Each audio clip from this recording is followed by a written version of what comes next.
So from there, I'll take a 400 payout, because a 400 payout would be enough to get me 2 more accounts, right? Obviously, because on the go, I traded into the highs instead of after the highs and getting caught in chop, because I'm the market maker.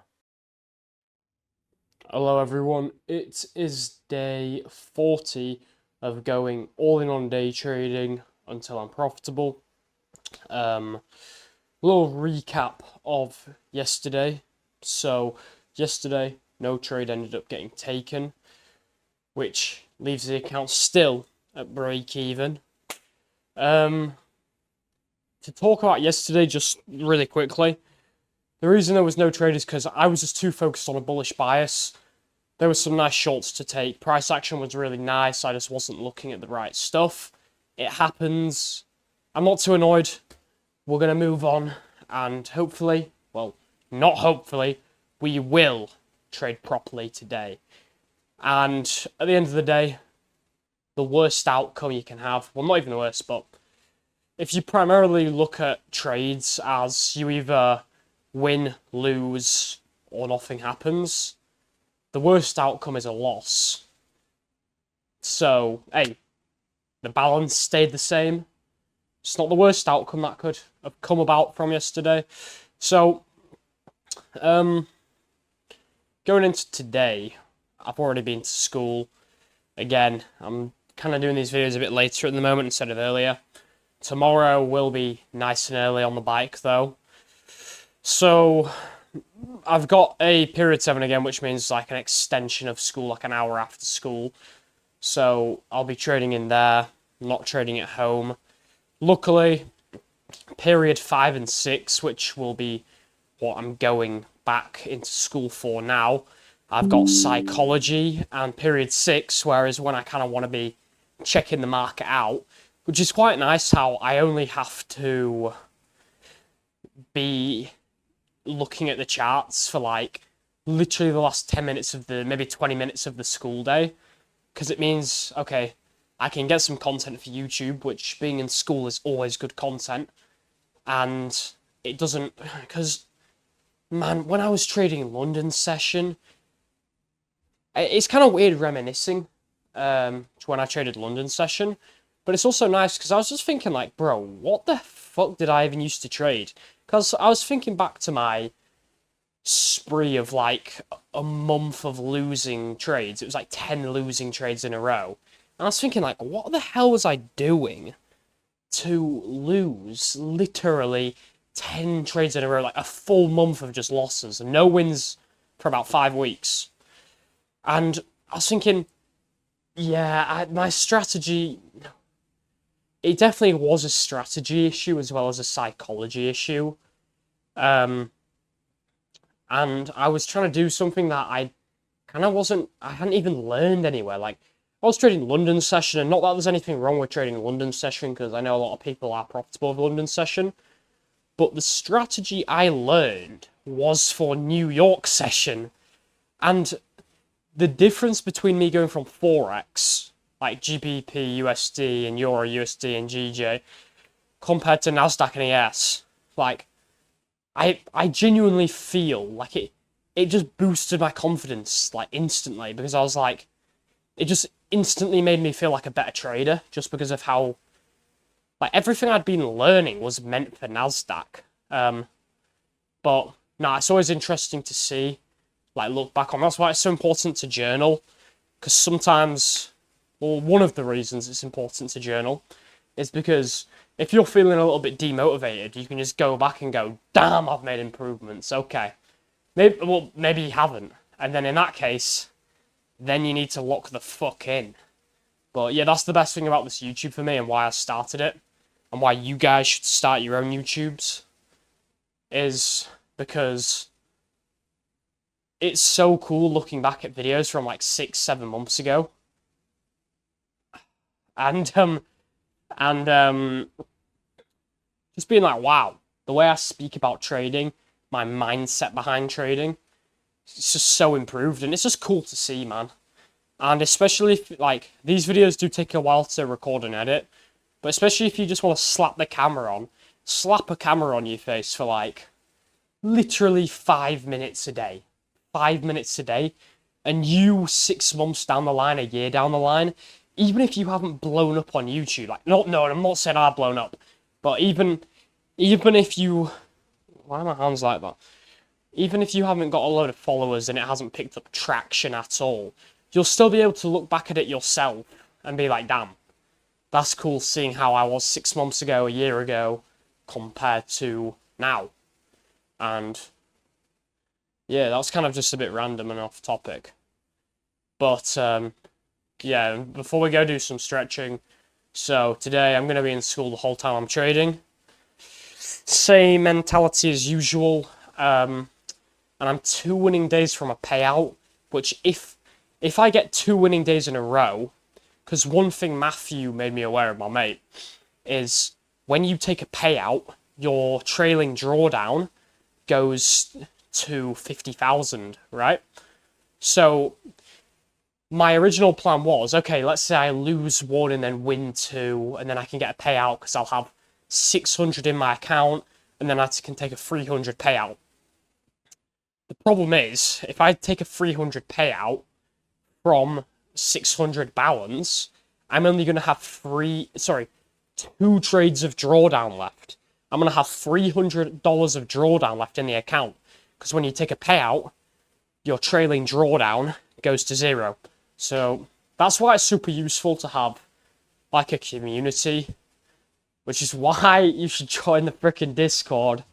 But first subscribe and then join the Discord, because stuff like that, if I had no like online trading mates, because I think everyone can agree, no one really knows anyone in real life who trades. If you do, if you try to get your mates into it, they might do it for a week and then just give up.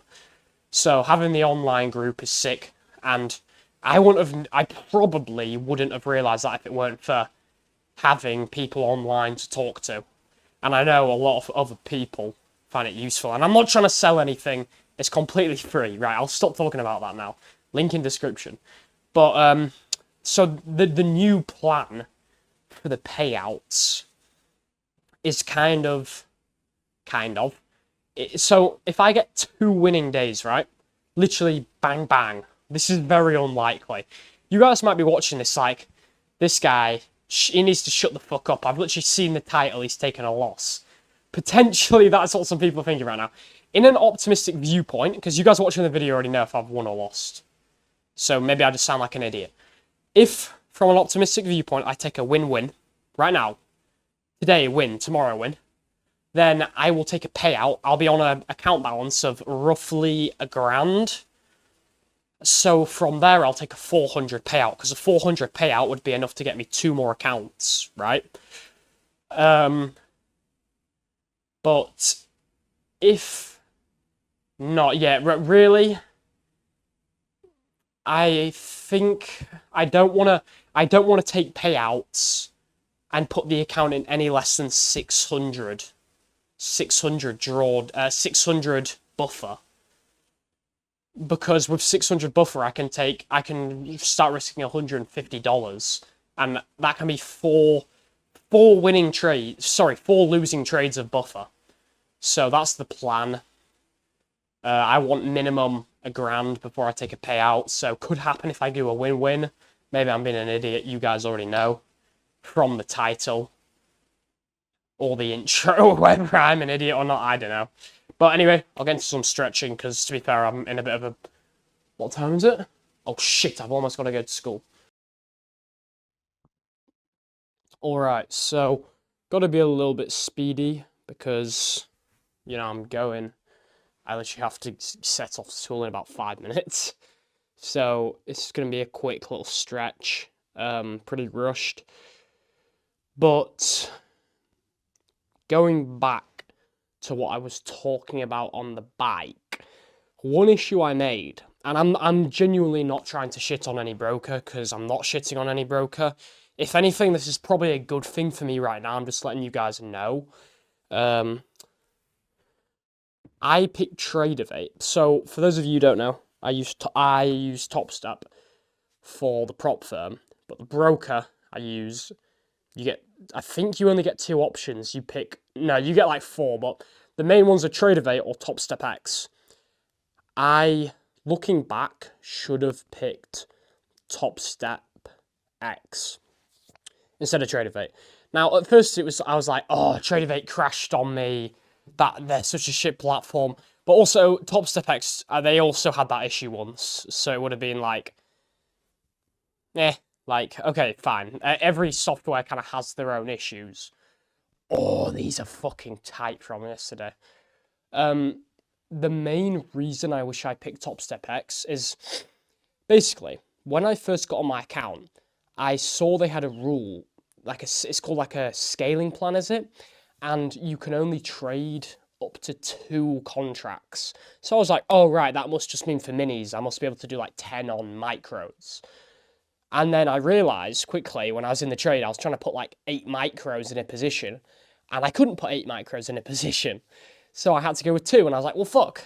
This trade is way less risk than I wanted. It's like a third of the risk than I originally wanted. So that kind of pissed me off. And I was kind of like, all right, whatever. I'll just deal with it. There's not much I can do. I don't really want to trade an entire mini on my... Oh, Postman's coming. I don't really want to trade a mini on my funded.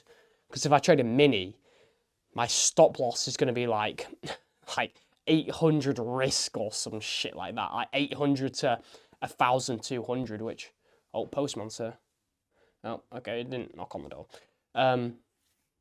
Yeah, and I do not want to blow my funded in 3 trades, especially my first funded, and especially when I'm someone who's still trying to learn trading. So losing streaks, I had a 4-trade losing streak, which backtesting, that 4-trade losing streak wouldn't have happened. But in the live markets, I can make fuck-ups. Now, backtesting, out of those 4 losing trades in a row, it probably would have been split up to like 2 losers, a win, and then a loser. So it would have been nice and like divided, so the drawdown, it wasn't such a big drawdown.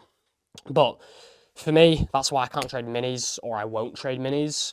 But the thing is with Top Step X is you can trade like up to 50 micros. Now, do I want to trade 50 micros? No. Because if you're trading 50 micros, you might as well start using minis. But I would like to use potentially even up to 10 micro contracts on my trades, right? So basically, God willing, I get a payout. That's going to be put into 2 more accounts, but this time those 2 accounts will be on Top Step X. Now, I'm pretty sure you can't copy trade accounts between Tradeovate and Top Step X, which will make it a little bit difficult to be trading all 3 accounts. But we will make do, because I would rather be able to use because right now I'm in the range of like 150 risk to 250 risk, because I'm maxed out at 2 contracts, so it just depends where my stop loss is. But on Top Step, especially once I'm more comfortable with passing accounts, like let's say I pass 2 more combines, maybe we're looking too far into the future here, but let's say I pass another 2 combines. Once I'm more comfortable with passing accounts, I'll definitely want to risk more anyway, so I'll risk like 400, 500 on those accounts, which is like double what I'm risking right now. But I can't really complain right now. It's quite good to have a slow start, especially when I'm still learning.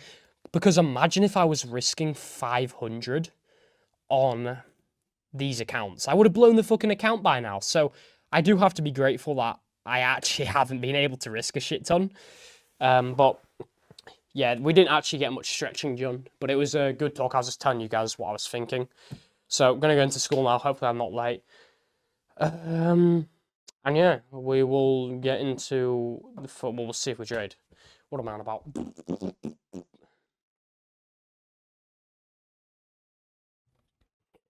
Okay, so here's a little time lapse. Well, not really little. Here's a time lapse of me in school. This is me, period 6, in psychology class. While you're watching this, I just want to say, please like and subscribe. And if you want to join the Discord, join the Discord. Link in description. We've got a community. It's quite useful, especially if you're a beginner. But if you're more advanced, you just got other people who trade to talk to. And there's some free resources like the trade journal template in there. But basically, fucking psychology, half the time I saw there was a video up, And then I was looking at the market for the first 10 minutes, and it was ripping up.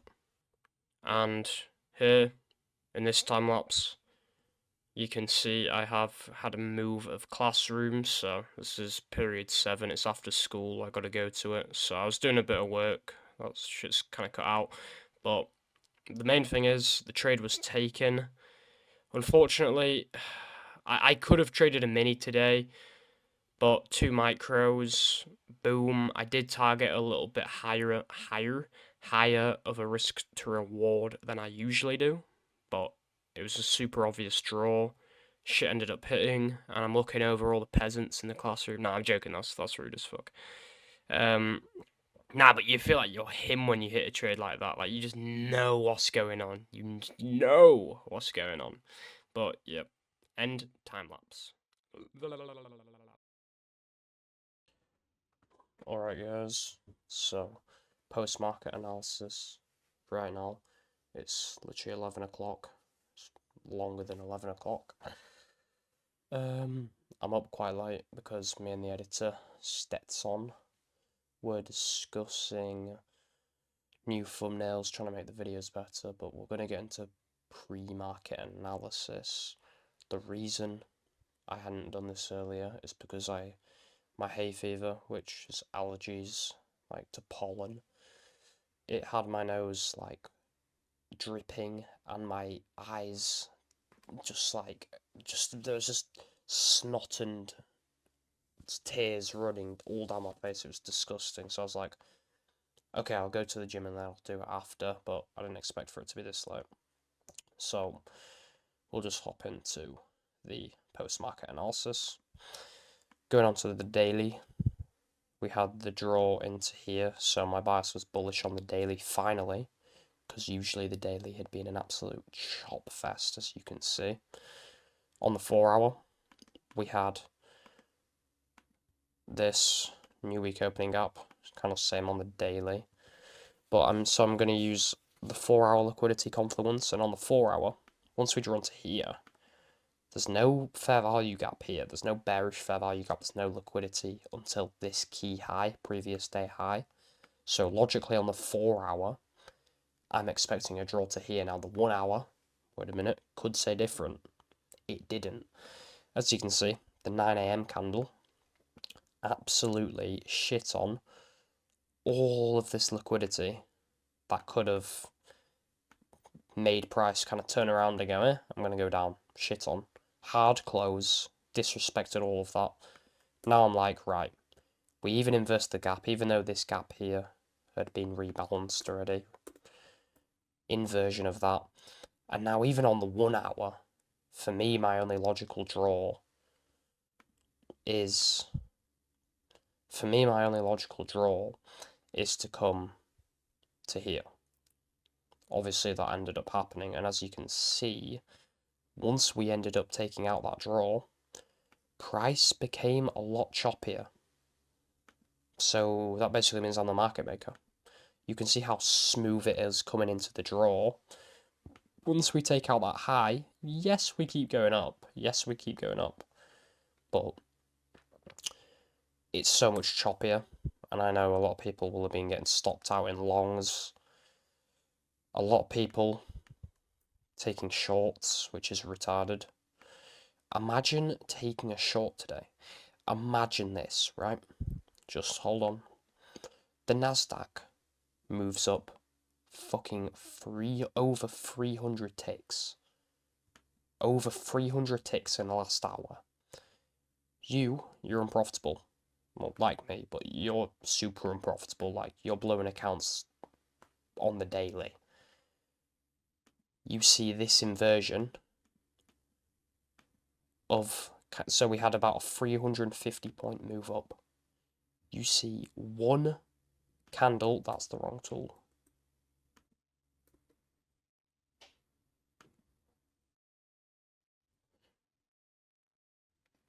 You see one candle move down 35 ticks.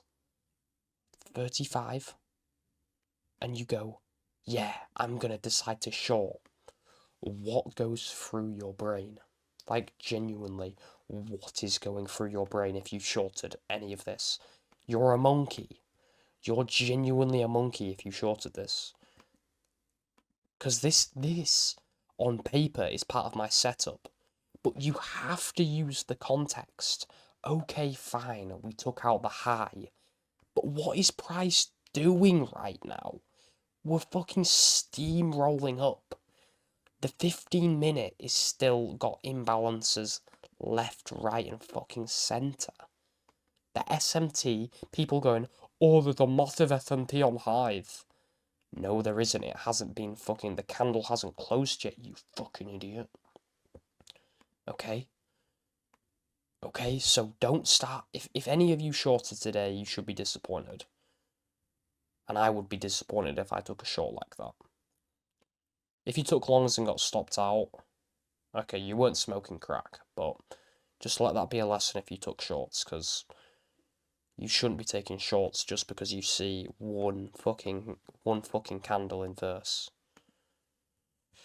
Oh yeah, let me show my trade. Let me keep showing my trade. So, obviously, because on the go, I traded into the highs instead of after the highs and getting caught in chop. Because I'm the market maker. I only turn into the market maker off stream though, by the way. We have the 5-minute inverse. Boom, boom, boom. High created. Closed above the high. What am I doing after that? I'm going long, bitch. I'm going long. Boom. The highs were about here.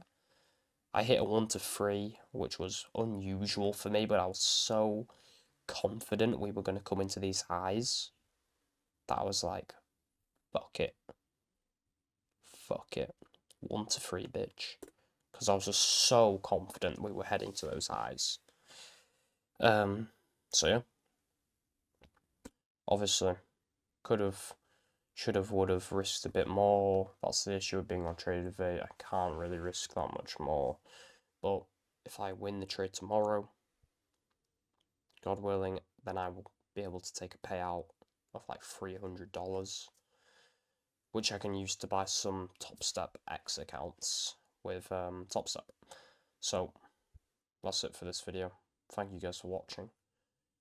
Hopefully tomorrow we might take a winner and we might get my first payout. But if you're in the Discord, you'll know beforehand, before the video comes out, whether we got the payout or not. So join the Discord, link in description. But most importantly, well, just subscribe as well. So see you guys tomorrow.